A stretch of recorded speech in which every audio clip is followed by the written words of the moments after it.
Welcome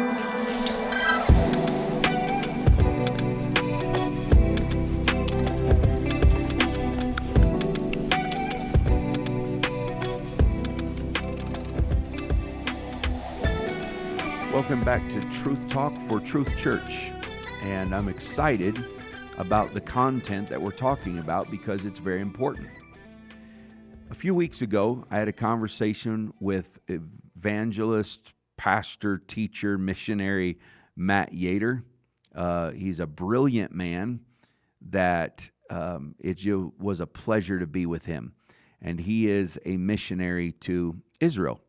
And we talked about calling and the need to be called over and over again by God, and also how other people view your calling, whether they accept it, whether they reject it, and how even some in leadership see or possibly don't see the true depth of a call on someone's life. From that, it gave me some deep thinking about the call of God. And I wanted to come back, and I did a follow-up episode examining ministry motives. Why are we called? How are we called? And how do we know if our call is because it's just something we want, or is it something God wants out of our life? And so last episode, we kind of unpacked the motives around and the impetus of a calling. And in the last episode, we brought up a man named Ahithophel.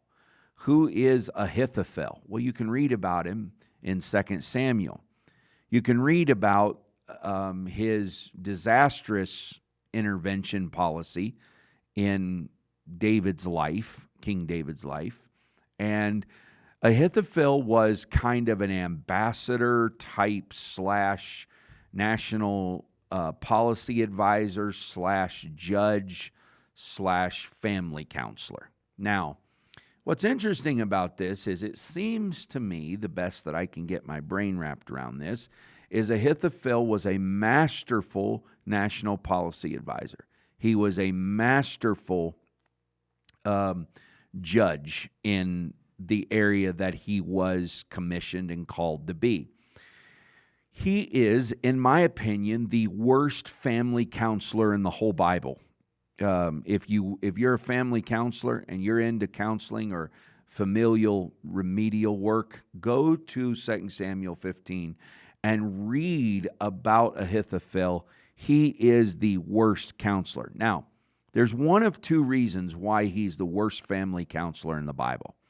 The first reason is because, and I'm convinced of this, he was operating beyond the scope of his calling. So he was called to be something. He was apparently gifted, and he possessed a great wealth of talent, wherewithal, and ability. Okay? He assumed that because he was uber qualified in one area, that this next little tiny grab was kind of his, just because I've done so well in these other three categories, I could probably help here, and I would have a lot of good things to advise and say.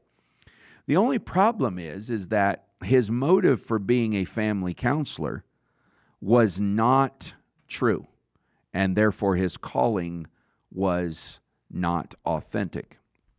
So in the last episode, we were talking about, your personal and relational needs and how it connects with a leadership style.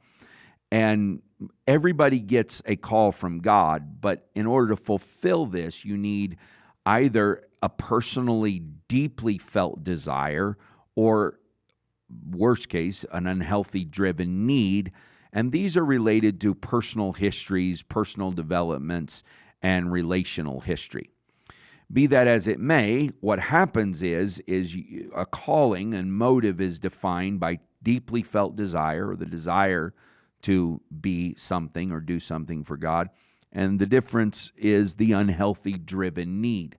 So the question is if I am called, is the motivation behind that call a deeply felt, healthy desire, or is it a very shallow, unhealthy driven need that comes up? How do we know what the difference is? Well, we'll know by because everyone's going to suffer rejection ubiquitously. Everyone will. And how do you respond to that rejection? Are you disappointed? Then you're probably doing it out of deeply felt desire, and it is God called. Are you devastated? Then you're probably doing it out of some self or personal motivation. And then what happens is, what is the reaction to your either disappointment or devastation? When Jesus was disappointed, he retracted himself back into the prayer space of either a mountain, alone in a garden, wherever, and he went to prayer with God about what isn't my will, my plan, but yours. And so if it's not disappointment, you won't retract into deep thought and contemplation with your Lord. You will externalize the devastation, and it will come out in some kind of self-promotion or self-aggrandizement, and typically, based on the world we live in, that'll always start with social media. And it will, just move from there into other self-aggrandizing practices. So, Ahithophel, mighty man, brilliantly powerful man, gloriously appointed to be a diplomat, genius in statecraft, excellent in judgments, and then one step too far, pathetic in family counseling, disastrous in counseling and a pastoral role or a ministerial role. And so he tells Absalom, when Absalom's trying to overthrow his father, what I'd do is I'd take your dad's wives and take them all up on the roof, and I would defile all his concubines, and that'll really stick the knife in his heart. And you're like, my God, what kind of family counselor says, I know how I can make it better, let's make it worse? And so that's what he does. And so you're like, this man, okay, how do you go from hero to zero in 3 verses? And it's baffling because he is a great example of ministry that is successful at the level it is called, appointed, and operating under its umbrella of supervision from God. And then it takes one step too far, and it's just like it undoes everything. Well, even dumb, wicked, rebellious, cocky, arrogant son of David's looks and's like, yeah, that's probably not the best idea. And besides, that's very awkward. Like, take all my dad's wives up on the roof and have this, party. This is weird. It's so awkward. It's my dad, and I'm not attracted to those women anyhow. And what does this have to do with me? Well, you very quickly get to the realization it has nothing to do with this poor dupe of a boy who just has a rebellious spirit against his dad. What does this really have to do with? Well, let's back up in the story. Do you remember when David committed adultery? Do you remember this woman called Bathsheba, who David, while his army's out fighting and Uriah's out there, and David's standing on the balcony of his palace, and he looks over there and sees a neighbor, by the pool bathing, and he's like, wow, she's attractive, send her up here. And she comes up, he has an affair with her, he gets her pregnant, realizes, oh man, this is terrible. Her husband's out to war, he's not even here, she's going to take the fall for this. So he recalls Uriah, and Uriah come home, and he tells Uriah, hey man, you're a 3-star brigadier general or whatever, why don't you have a sabbatical and have a little R&R down at the beach. You guys relax. You and Bathsheba deserve some private time, go down and be with your wife. Hoping that he would go down, do the family marital thing, and then, there, you're going to have a child and nobody has to know. Oh no, Uriah he's hot to trot for the battle. He lays up on the palace. How can I go home with my wife when you have done this, and how do I go party while my brethren are out there dying, And David's just like, shut up already and go home and make it go away. But he won't do it. So he lays around on the steps, and David's like aggravated. Okay, here, he writes a letter, and he tells Joab, the guy that hands you this letter, put him on the very front line in the hottest part of the battle. Let's make sure he don't make it home. So he murders the guy. So he can, then have the wife and have the baby, and it all gets hidden. So anyhow, he does this. Well, Bathsheba now is a widow, eligible for marrying. He marries Bathsheba. Guess who Bathsheba's grandpa is? Ahithophel. Ahithophel is enraged. He's furious. How dare you do this? And he's right. He's a judge. He's right. He's a mighty man of wisdom and application. He's right. All the years of ambassadorial diplomacy and statecraft, he touches the issue at its nerve core, and he's right. But what happens is he gets into family counseling because he's hurt.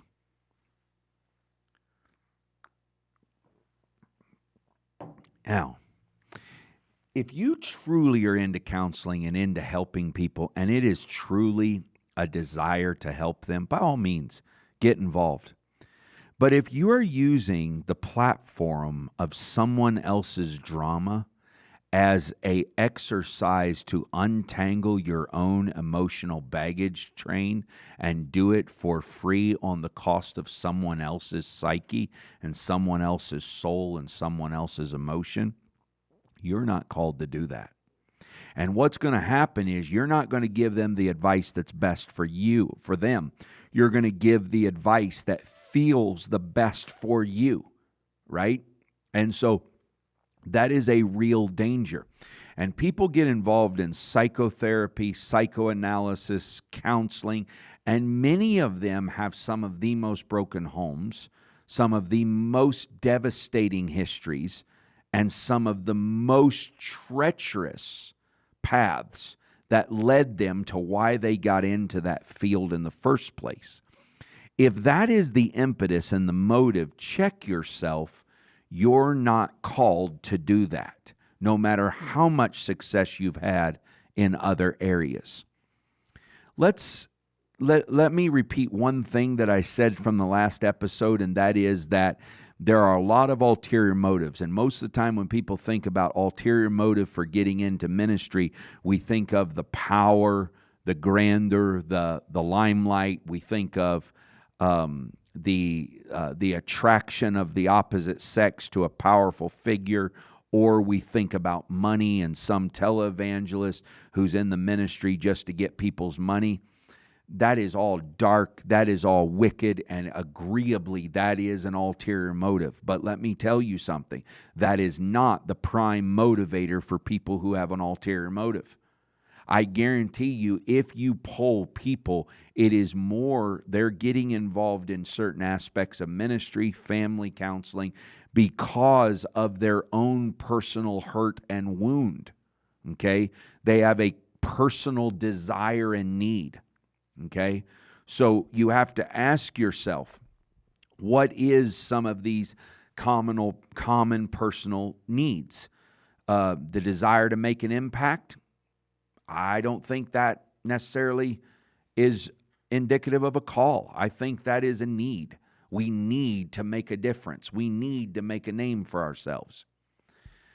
What if someone says, you know what? God's been good to me. These people have been good to me, and I'm going to return the favor. That's beautiful, but that's an ulterior motive. Beware of that. Is it a desire or need for self-help? Are we trying to bury our guilt or bury our past by somehow providing levels of service to people or to situations?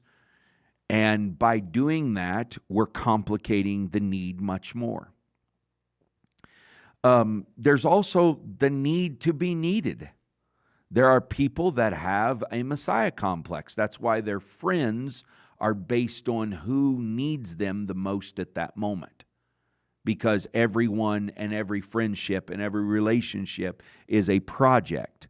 And so they have a need to be needed, and by that need to be needed being fulfilled, they are justified in that friendship or relationship. The other one is a need for recognition. Obviously, that's what I mentioned earlier. The most obvious is the love of the limelight, the need for recognition. And then that leads to a need for control.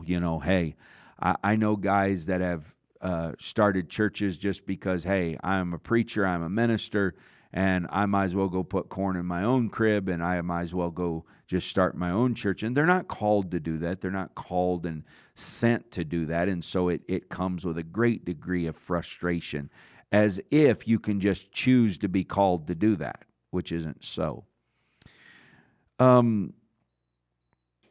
There's another part of this, and that is, and this is less sinister, but none the less dangerous. Just because a motive is less dark and less harmful and sinister doesn't mean that it's less toxic or less needed.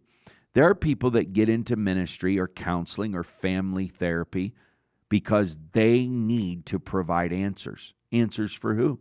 A lot of times answers for themselves. Sometimes answers for others. Sometimes they're taking complex issues, and because they can achieve a perspective and an answer, it makes them feel validated.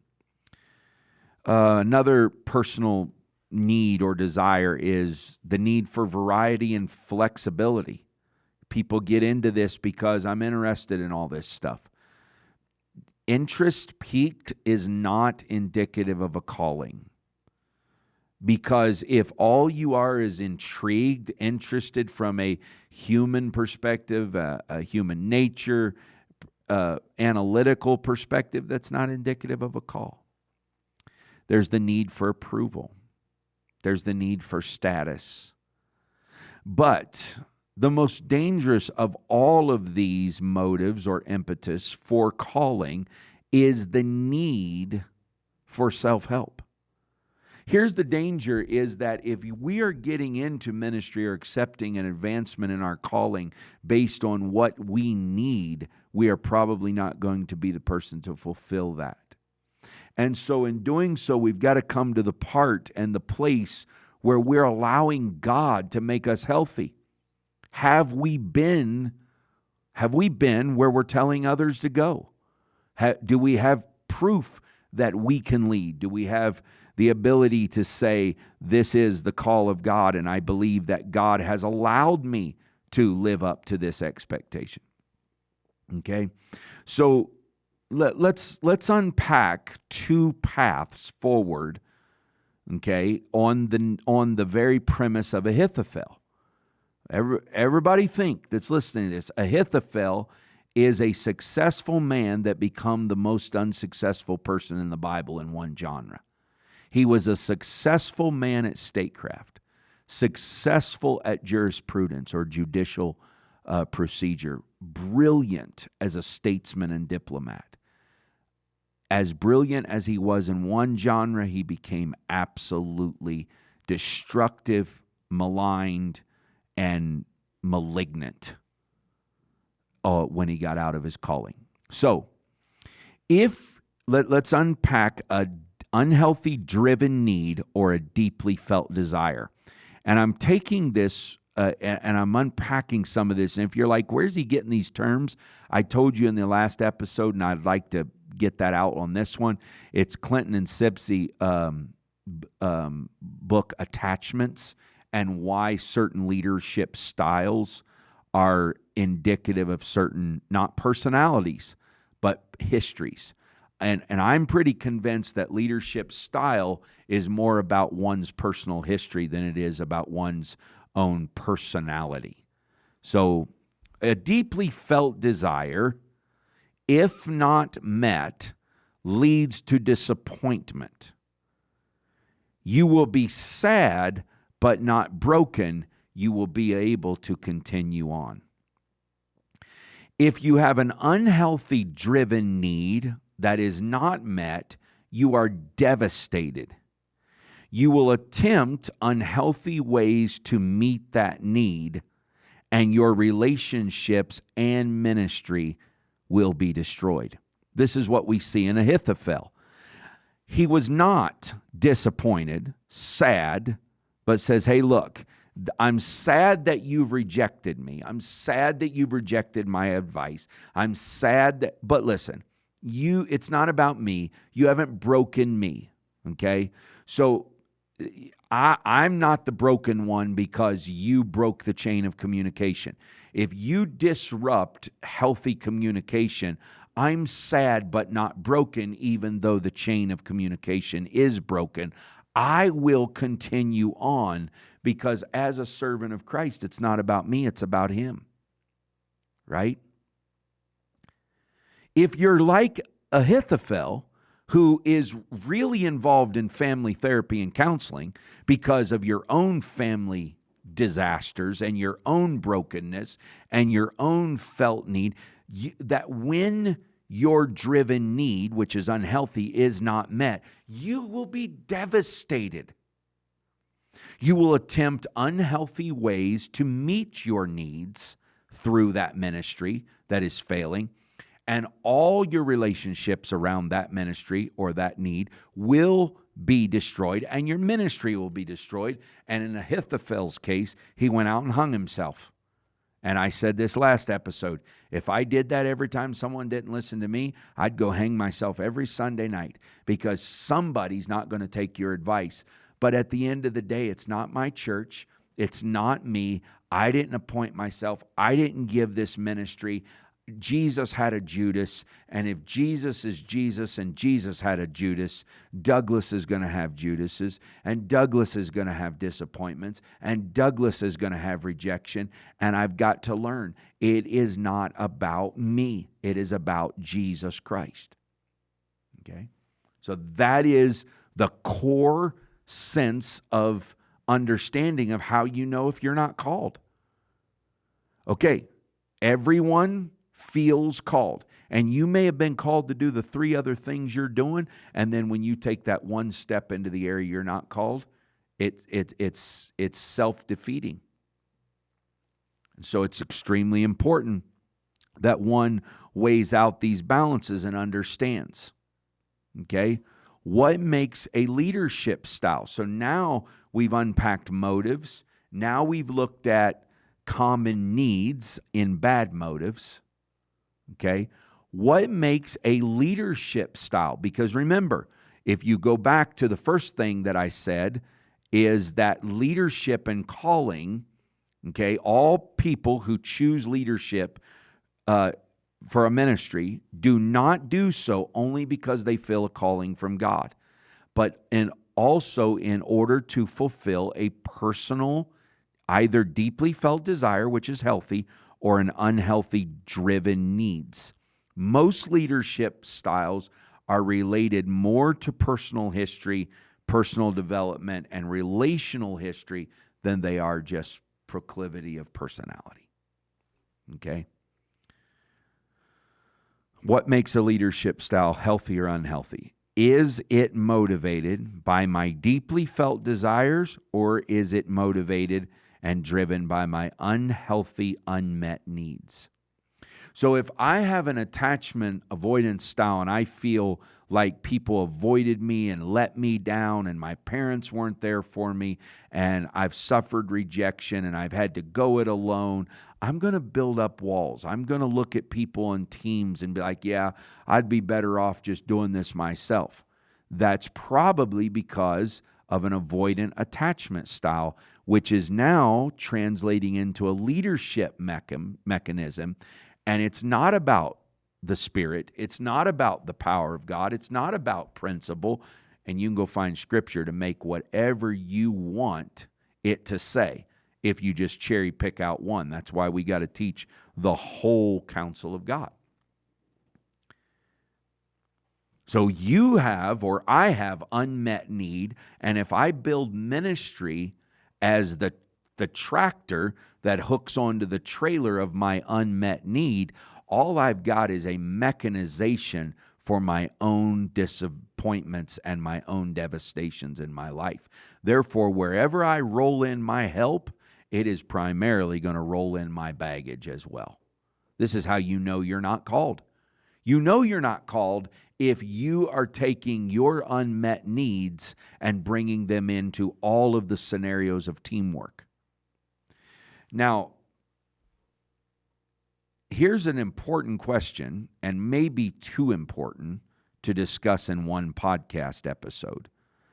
But is my ministry, is my leadership style an aspect of my personality style, or is it an aspect of my personality disorder?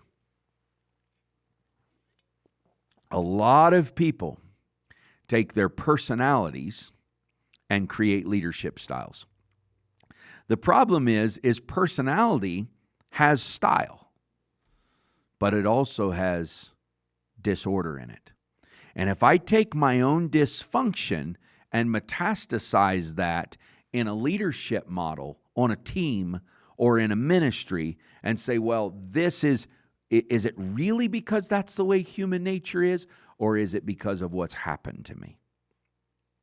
So a lot of times if we're not careful and we're not prayerful and if we're not called, when we step into leadership roles, you don't get this moment to say, oh, now that we have a title, we get to unhook the trailer of our personal and emotional baggage train. Most of the time when leadership transfers, you're transferring who you are with your personal development and personal history. That's why it's more important for a leader to know who he is, to know who his God is, to get in the Spirit of the Lord in a prayer room and work out the emotional baggage through the redemptive lift of God, instead of saying, yeah, this is the way people are, and I'm going to get involved to help that. Because by then, I'm not bringing personality style, I'm bringing personality disorder into the leadership structure. And so that's very, very important. The other thing you should ask yourself pretty regularly is, am I cracking under the weight of this? So God has allowed me to pastor Truth Church. And I'm not going to use numbers on this because there's other people abroad that are listening to this. It is a fairly large church, and we'll just say it has hundreds of people that attend every week. It's not heavy to me. It's not unbearable to me. In fact, my dream and goal is to double the size of this church. And I believe that I can do it. And I believe it's a healthy thing. I believe that it's an impactful thing. And I believe it's driven by a call and not just a need. One of the ways that you can ask yourself, am I too far out over my skis? Or how do I know if I'm not called? Is the calling cracking you, breaking you, destroying you, deconstructing you? Are you walking around in a heavy, sullen mood that you're so heavy with the weight of it that you can't smile, that you can't stop and make a joke, that you can't sit down and be with people and not work all the time? I go out to dinner with my family. We don't talk about church problems and issues. I go home to my wife. We have a marriage. We're not talking about all these people all the time, right? It's not breaking us. It's not cracking our marriage. If you're truly called, you'll be able to answer this question in a positive way. How is this impacting my personal, family, and community relationships? If you are under a workload and your personal life is cracking, your family's cracking, your professional development and your personal development is just breaking down, and you're losing your ability to just live life and enjoy aspects of it, you are probably not called to do what you're doing. How do you say that, Pastor Walker? How can you preach that? Well, it's easy. Matthew chapter 11, verse number 28 says, "Come unto me, all ye that are heavy laden. I will give you rest. Take my yoke upon you and my burden, for my yoke is easy and my burden is light." He's telling you that if I put it on you, it's light. You can handle it because you're called. You're not going to have a breakdown when you're operating in the call of God. Okay? So that's the first question you got to ask. How is this impacting? Okay, do I come home angry? Do I come home and have no time for my children? I can counsel, I can preach, I can pastor, I can podcast, and I'm telling you before God, I get an urge and I call my daughters, and me and Grace will go get coffee together. And I'll pour into Grace and let her pour into me, and we have a perfectly normal father-daughter relationship. I don't pawn off the burden of the church on the children or on the marriage or on my relationships with the people. I can fish with you and pastor. This is a brilliant thing. Thanks be to God. We can fly fish and have great church together. Okay, the other thing is, does this calling, I'm asking you questions about how to ascertain or come to an answer of how do I know if I'm not called? Most people ask me, how do I know if I'm called? Okay, we'll get to that. But before that, you need to know how do I know if I'm not called? Okay, number one, is it impacting you negatively and breaking you down? Okay. Number two, does it enable you to maintain balance and perspective in how you structure or approach your life? Or does it set the stage for burnout? If it's setting the stage for burnout, then probably you're not disappointed, you're devastated, and that's why you're burning out, because it's not living up to the expectations you think it should be.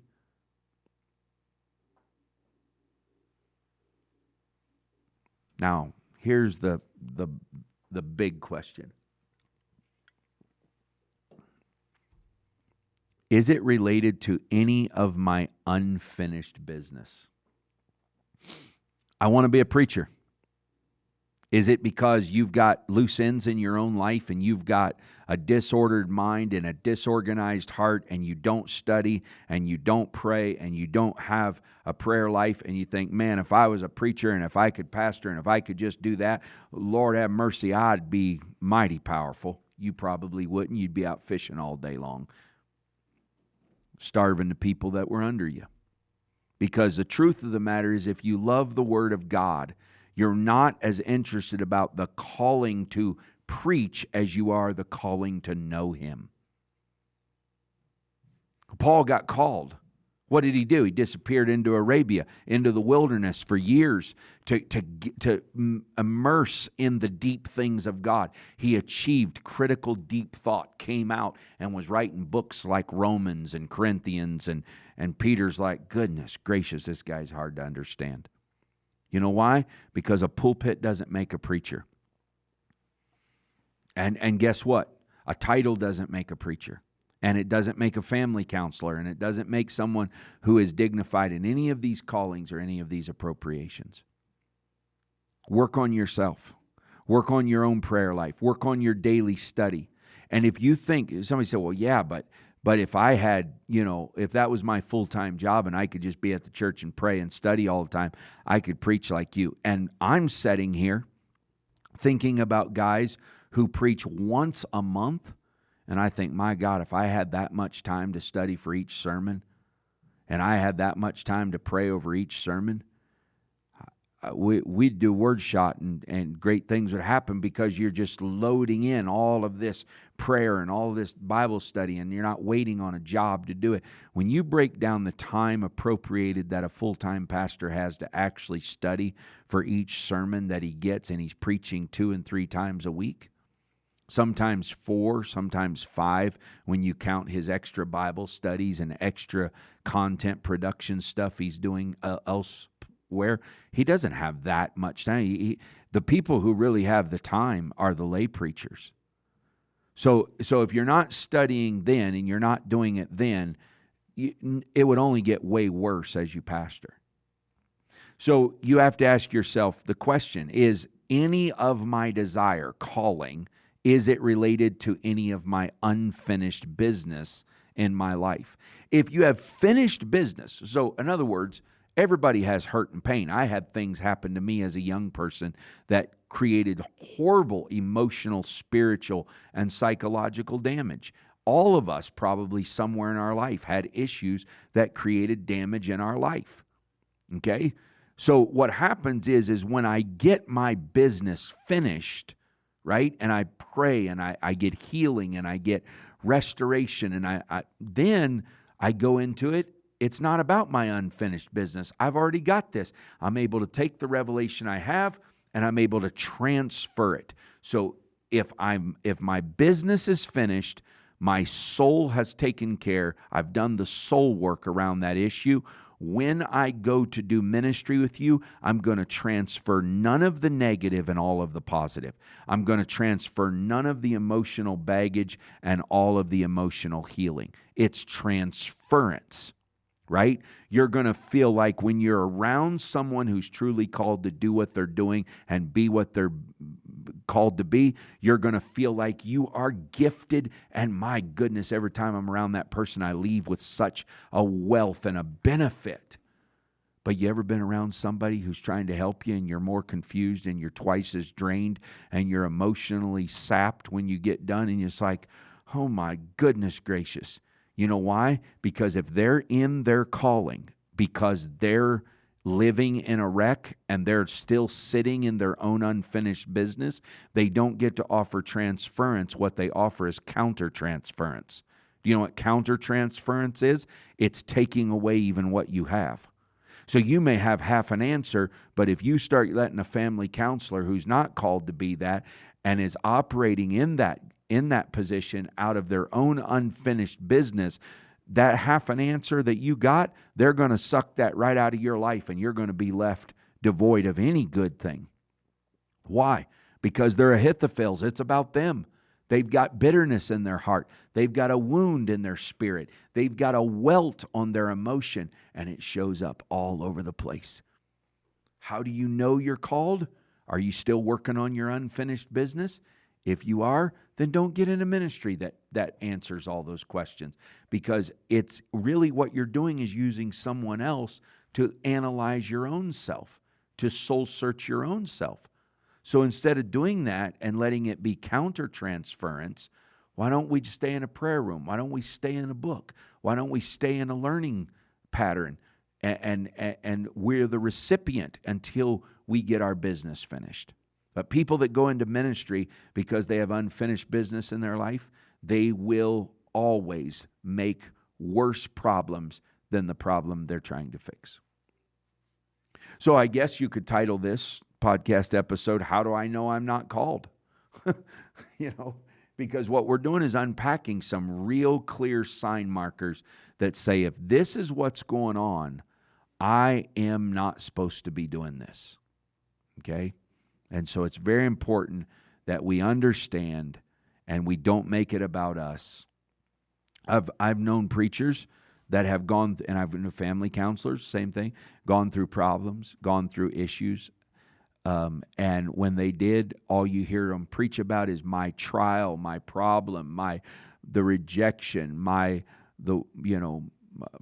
betrayal. And so it just becomes a pity party of my, me, and I. And that's not helpful, because what that is counter-transference in our life.